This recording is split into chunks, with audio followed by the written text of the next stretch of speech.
ఈ గ్రహణం పుణ్యకాలం.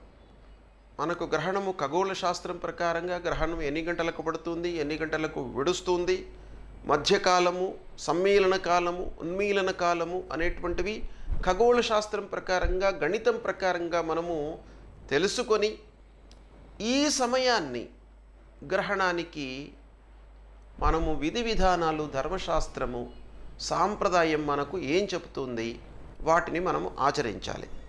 అయితే గ్రహణ పుణ్యకాలం మొత్తం గ్రహణము స్పర్శ మొదలుకొని మోక్షం వరకు పుణ్యకాలం అన్నమాట. దీనికి శాస్త్రం ఏంటంటే ప్రమాణము యావత్ చాక్షుష దర్శన యోగ్యం తావత్ పుణ్యకాలము అని. ఎంతవరకైతే మనకు గ్రహణము మన కళ్ళకు కనబడుతుందో ఆ సమయం మొత్తం కూడాను పుణ్యకాలం కింద మనం పరిగణిస్తాం. కనుక మొత్తము 3 గంటల 30 నిమిషాలు గ్రహణ పుణ్యకాలం.